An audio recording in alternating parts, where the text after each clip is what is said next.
दोस्तों, महामारी की वापसी को लेकर अलर्ट है। कोरोना को लेकर यूपी सरकार ने जारी की है गाइडलाइन। कॉन्टैक्ट ट्रेसिंग पर फोकस करने के निर्देश हैं। इसके साथ आपको बता दें, यूपी सरकार के मुख्यमंत्री योगी आदित्यनाथ ने अपने सभी जिलों के जिलाधिकारियों से मीटिंग की है और उन्हें सख्त निर्देश दिया है कि ज़्यादा से ज़्यादा कोविड जांच हो। और इसके साथ ही अगर जांच में कमी आती है और लापरवाही बरती जाती है, केस अगर यूपी में बढ़ जाते हैं तो नाइट कर्फ्यू या फिर लॉकडाउन की स्थिति बन सकती है। इसी के बारे में आज जानकारी देने वाले हैं कि कॉन्टैक्ट ट्रेसिंग के साथ साथ और क्या निर्देश दिए गए हैं, साथ ही कोविड की नई गाइडलाइन क्या है, आपको इसके वीडियो में बताने वाले हैं। तो चलिए शुरू करते हैं और आपको जानकारी दे देते हैं। दोस्तों, कोरोना के संक्रमण की रोकथाम के लिए कई राज्यों में उठाए जा रहे कदमों को देखते हुए उत्तर प्रदेश सरकार ने सख्ती करना शुरू कर दिया है। इसके चलते बुधवार शाम यूपी सरकार ने नई गाइडलाइन जारी कर दी है।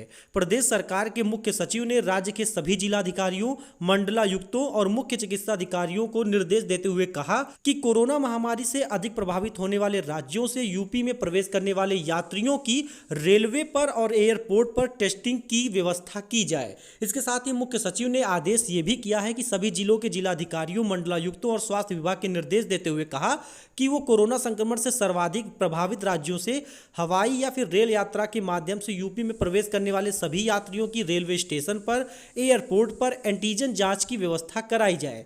कॉन्टैक्ट ट्रेसिंग अधिकारियों को फोकस करने की हिदायत दी गई है। अब आपको बता देते हैं इसके मुख्य पॉइंट नई गाइडलाइन के हैं क्या। यूपी सरकार की ओर से सभी आला अधिकारियों को निर्देश कर दिया गया है कि रेलवे स्टेशन पर आने वाले सभी यात्रियों को सघन जांच कराई जाए। कोरोना संक्रमण के लक्षण अगर पाए जाते हैं तो यात्रियों को कॉन्टैक्ट ट्रेसिंग कराई जाए। इसी के साथ ही सरकार की ओर से सभी जिलों के उच्चाधिकारियों को रेलवे से यात्रियों की सूची तैयार कर सर्विलांस की कार्रवाई करने के निर्देश भी दिए गए हैं। इसके साथ ही यूपी सरकार की ओर से यह भी कहा गया है कि प्रदेश के जिन रेलवे स्टेशनों पर लंबी दूरी तय करके अथवा अन्य राज्यों से आने वाली रेलगाड़ियां अगर आकर रुकती हैं तो वहां 24 घंटे तक कोविड जांच की व्यवस्था कराई जाए। इसके साथ ही उचित संख्या में जांच कर्मचारियों को भी तैनात किया जाए। आपको बता दें, दस्तक अभियान के तहत घर घर भ्रमण करने वाले फ्रंटलाइन वर्कर से हाल ही में दूसरे राज्यों से आने वाले यात्रियों की पूरी जानकारी लेने के लिए सभी जिलों के जिम्मेदार अधिकारियों को निर्देशित किया गया है।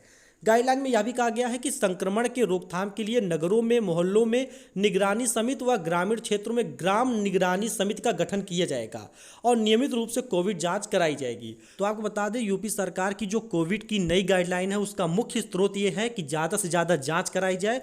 अन्य राज्यों से जो अपने राज्य यानी उत्तर प्रदेश में आ रहे हैं उनकी जांच हो, आरटीपीसीआर जांच हो। दोस्तों, योगी सरकार ने अपने मीटिंग में यह भी कहा कि लॉकडाउन की स्थिति ना बनने पाए, नाइट कर्फ्यू की स्थिति ना बनने पाए, इसलिए ज्यादा से ज्यादा जांच की जाए। दोस्तों, योगी सरकार ने नई गाइडलाइन आने के बाद यह भी कहा है कि अगर इस प्रकार से ही लक्षण बढ़ते जाएंगे अन्य राज्यों की तरह, जैसे कि महाराष्ट्र, पंजाब में बढ़ते जा रहे हैं, तो यूपी में भी नाइट कर्फ्यू लगाया जा सकता है। अन्य राज्यों की भांति यूपी में भी नाइट कर्फ्यू हो सकता है या लॉकडाउन की स्थिति बन सकती है। फिलहाल इस पर विचार नहीं किया जा रहा है, लेकिन अगर ऐसी स्थिति बनती है तो सरकार को इसमें विचार विमर्श करना पड़ सकता है। तो आपको बता दें, आपको कोरोना से अपने आप को बचाना है, लगातार मास्क पहनना है। जैसे पहली स्थिति थी वैसे ही स्थिति बनती जा रही है, तो सरकार के नियमों के अनुसार हमें चलना है, मास्क लगाना है, नई गाइडलाइन का फॉलो करना है और ऐसी कोई स्थिति नहीं बनने देनी है जिससे कि लॉकडाउन या नाइट कर्फ्यू हो सके।